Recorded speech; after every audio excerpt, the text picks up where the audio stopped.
Avokat, duhet të diskutoj me ty një temë që ka të bëjë me dërgimin nga ana e SPAK të çështjes operacionit realizuar disa vite më parë, ku janë marrë të pandehur disa personazhe të njohur të botës së krimit, të përfshirë dhe Ervis Martinaj. Mund ta thoni pak se çfarë ka ndodhur me atë dosje dhe çfarë kërkon prokuroria nga gjykata? Kjo është një dosje që i përket pra janë disa persona apo të pandehur, të cilët janë hetuar nga ana e prokurorisë së posaçme për sa i përket veprimtarisë së tyre kriminale, duke filluar që te trafikimi i lëndëve narkotike, që te pacimi i parave, tek vrasjet, pra janë vepra të rënda, të cilat prokuroria i ka hetuar dhe këto kanë dalë në sajt të komunikimit apo të mesazheve që kanë pasur grupet kriminale dhe të cilat kanë përdorur edhe Sky apo Encrochat në komunikimin e tyre. Në bazë të këtyre të dhënave apo indicjeve, prokuroria ka zhvilluar hetimet dhe ka kryer të gjitha veprimet hetimore, ku ka dalë në konkluzionin që këta të pandehur duhet të shkojnë në gjyq dhe duhet të mbajnë përgjegjësi penale për sa i përket kryerjes së këtyre krimeve apo provimin e akuzës nga ana e organit, pra nga ana e prokurorisë së posaçme. Jemi në fazën që çështja është dërguar në gjyq, është gjyqtari paraprak i cili ka për detyrë,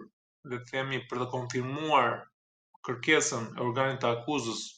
pra nëse janë bërë veprimet hetimore në rregull apo jo, nëse janë kryer në rregull në respekt të dispozitave ligjore të kodit të procedurës penale për sa i përket mënyrës se si janë marrë këto prova, nëse këto prova janë të lishme apo jo, pra dëshmitarët të cilët kanë qenë prezent apo kanë dhënë dëshmitë e tyre, janë një sër elementesh të cilat duhet që të vlerësohen nga gjyqtari paraprak, dhe është gjyqtari paraprak i cili ka fuqinë ligjore që ta konfirmoj këtë kërkesë apo mundet edhe ta kthej për rihetim, pra duke dëgjuar edhe mbrojtjen e të pandehurve, mund të kaloj çështjen për gjykim, pra është varianti i parë, mundet ta kthej për rihetim ose mundet të ndryshojë dhe akuzën për disa nga të pandehurit të cilët janë në këtë kërkesë apo në këtë gjykim. Natyrisht për personat apo të pandehurit të cilët kanë qenë të larguar apo janë jashtë shtetit apo nuk gjenden, siç është rasti i zotit Martinaj,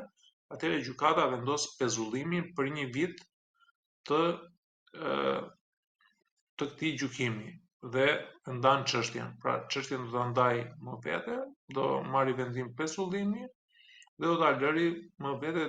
derisa të kalojë afati një vjeçar. Por kjo nuk është vetëm për zotin Martinaj, por është edhe për të pandehur të tjerë, të cilët edhe mundet të jenë larguar jashtë shtetit. Pra,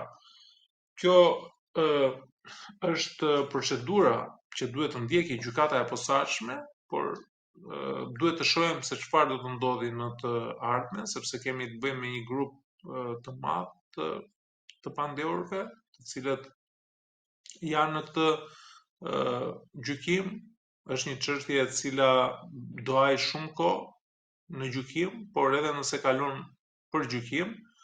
atëherë kemi të bëjmë me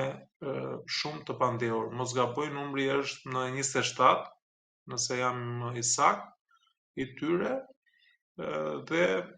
nuk e di se si është proceduar gjatë fazës së hetimeve, pra i është lënë kohë mbrojtjes të njihet me aktet apo jo, janë marrë në konsiderat kërkesat e mbrojtjes apo jo, pra duhet të shikojmë se çfarë vendimarrje do të ketë nga ana e gjyqtarit paraprak, dhe aty pasaj do të përcaktohet gjithë rrjedha e gjykimit se çfarë do të ndodhë. Pra duhet të shikojmë vendimarrjen e gjyqtarit paraprak. Avokat, si shpjegove që edhe pse ende nuk kemi asnjë gjurmë nga Ervis Martinaj, prokuroria e posaçme vazhdon të ta çojë në gjykatë, ta hetojë,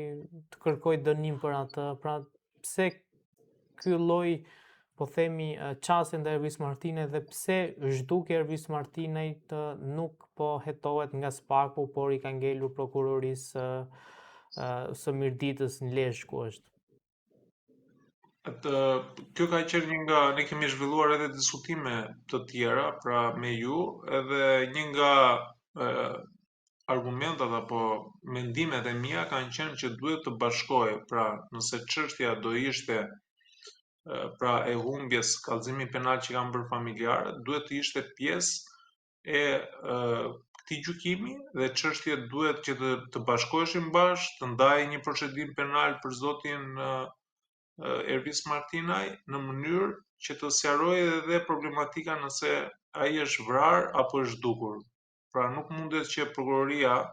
të çojë për gjykim, ndërkohë që ai mund të ndodhë që ai të jetë eliminuar ose mund të jetë vrarës.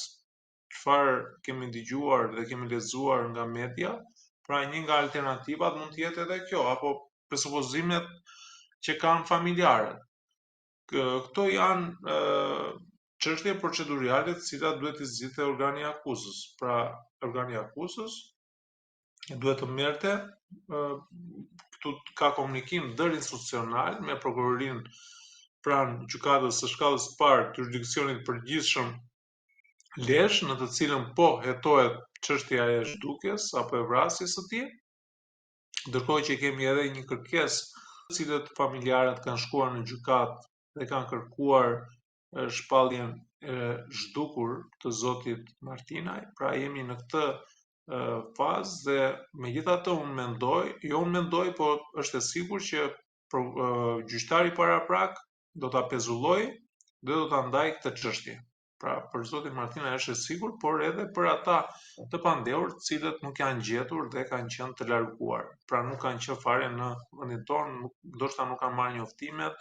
për sa i përket akteve procedurale, dhe kjo është një procedurë që respektohet për të gjithë ata qytetarë të pandehur të cilët janë të larguar jashtë shtetit. Pra kur nuk kanë lënë avokat me prokurën e tyre, këto janë kriteret të cilat janë të sankcionuara në kodin e procedurës penale dhe janë garanci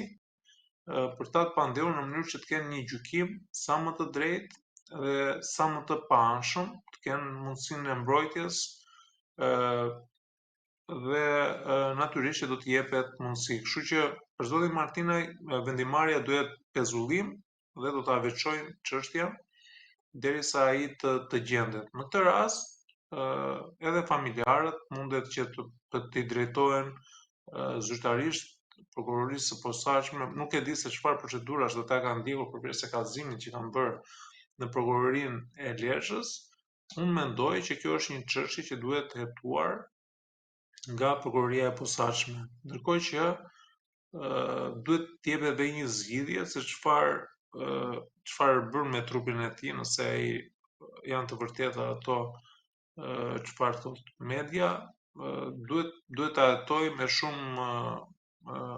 le të themi profesionalizëm këtë rast.